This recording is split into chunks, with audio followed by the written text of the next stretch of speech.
Good morning, everyone. On behalf of ARNEC, the Asia Pacific Regional Network for Early Childhood, I would like to congratulate the Ministry of Federal Education and Professional Training and its partners for organizing this learning conference on early childhood education. I have few slides for you. Let me just put up my screen.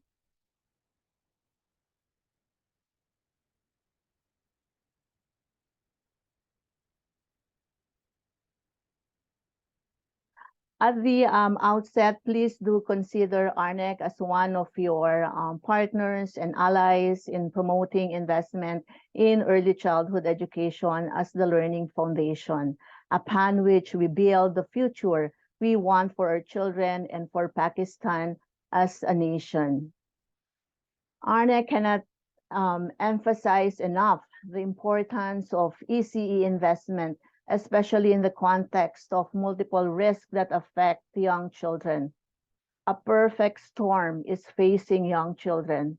This is the metaphor we use in ARNEC to describe the state of affairs young children are in. A seriously critical state of affairs arising from a number of negative and unpredictable factors such as COVID-19, climate change, and environmental degradation that continue to put young children and their families and communities at risk. Last year, ARNEC has undertaken a scoping study that looks at the intersection of early childhood development and climate change. This scoping study highlights how the world is increasingly becoming unsafe and risky for young children now more than ever. Young children born in 2020 will be much more exposed to extreme weather events than those born during our time, and their well-being and development will continue to be at risk. This brings us to the very important policy implication that we cannot speak of overall resilience and adaptive capacity without understanding risk and exposure from the viewpoint, experience, and well-being of young children.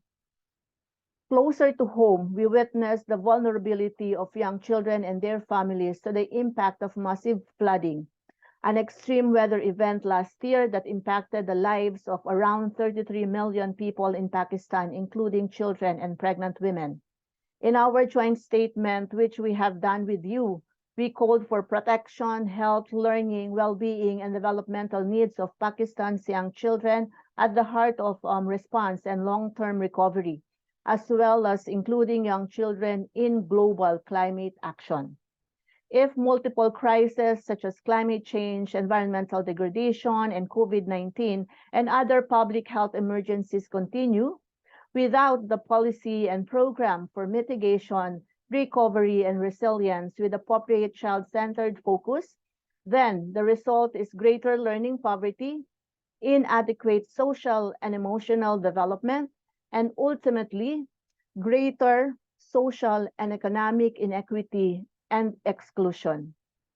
I end with a hope and a prayer that together we work in transforming experiences, conditions, and outcomes for young children, even in the context of multiple crises, by investing in the early childhood education and development so that we can move young children from being the most vulnerable to the most valuable in building collective resilience.